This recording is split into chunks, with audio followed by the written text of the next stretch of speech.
Meillä on täällä Paukkubarometrin politiikka-podcast ja vieraana on Osmo Niskanen, kunnallisvaaliehdokas, Syrjäkylien ääni. Kerropas Osmo, miten aiot edistää Syrjäkylien asemaa täällä Siilinjärvellä? No, kiitoksia edistää Arto Kinnunen, että kutuit minut tänne tämmöiseen Paukku-podcastiin. Tuo Syrjäkylien, mitenkä minä edistäisin, niin se on yleensä se, että tarvitaan joku ääni sinne kunnanvaltuustoon, kunnanhallitukseen ja niihin lautakuntiin, että se kuuluu tämä Syrjäkylien ääni.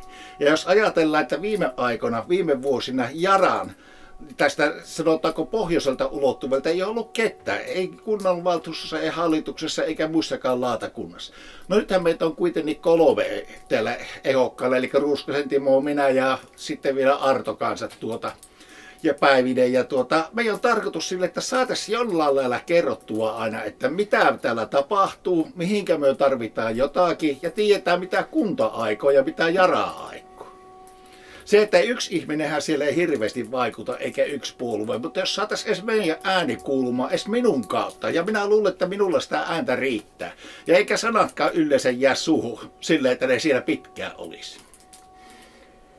Osmo, tällä hetkellä tällaisia tavan pulliaisia kiinnostaa muun muassa tämä koulut, ympäristöhyvinvointi ja kaavoitukset ja maankäyttö. Voiko kunnallispoliitikko vaikuttaa niin?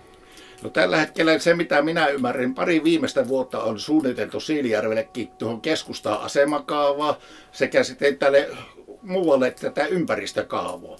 Ja sitten onhan ne mainittu vielä maakuntakaavassakin ja kyllähän niihin voi vaikuttaa. Ja niitä asemakaavoja ja näitä muita yleiskaavoja kun tehdään, niin niissä myös vain tullaan esille sitten mihinkä asti teollisuutta voi laajentaa, mihin ihminen voi asua ja mihinkä muu.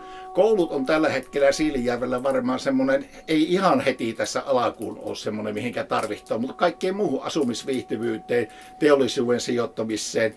Ja sanotaan, että minnekä kunta siirtää tämä asuntotuotannon pääpaino. Se on tähän asti ollut tuonne etelään, Toivaalaan, Rissalla, sille seutuvalle. Mutta tämä pohjoinen alue, täällä ei ole oikeastaan muuta kuin muuttovirtaa sinne etelään päin. Johon ihan sitä pitäisi pystyä vaikuttamaan. Ehkä tällä alueella se on tuo Kuuslahden koulu, josta on yhteistyötä mietitty Kuopion kanssa. Mitenkäs tälleen, kun ajatellaan tätä Siilinjärven tulevaisuutta ja se on aikanaan ollut Suomen rumin kunta. Ollaanko me menossa siihen uudestaan?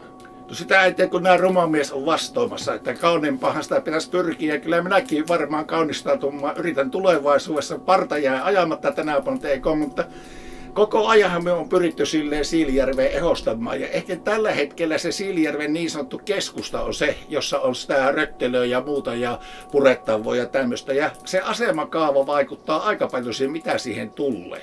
Ja ehkä kaunista, mutta onhan se tosiasia, että Siilijärvi kuuluu niin sanottuun 0,5 minuutin ajoryhmään. Ajatpa Kuopiosta tuonne Iisalmeen päin, niin 0,5 minuutissa ajat ohitte. Tai jos lähdette Kuopiosta ja ajat sitten Siilijärven kautta Nilsiänä, 0,5 minuutissa ajat ohi. Ja mitään siellä ei oikeastaan ole semmoista, mikä pyssäättäisi. Ehkä tuo ABC ja Tepo. Ja niin kuin kuulette, niin aika jyrähtävä on tämä minun vaalimainoksen aloitus. Et siellä pilli huutaa ja yrähys kävi. Äänimaailma on tällaista tällä lähiseutuvalla. Tämä oli sellainen kiitettävän mieto, räjähtävä startti tähän kuntavaalipolitiikkaan ja pyrkimyksiin vaikuttaa. Kiitoksia Osmo. Tämä oli ihan hieno tapaus. Kiitoksia Arto, että kutuit minut tälle, mutta kun ei ollut mitään valmista materiaalia tämän kummasempaa ei tullut, mutta tämähän olikin vain kokeilu. Muut jatkaa tästä vähän paremmalla. Arto on hyvä tätä tekemään. Kiitos. Kiitos.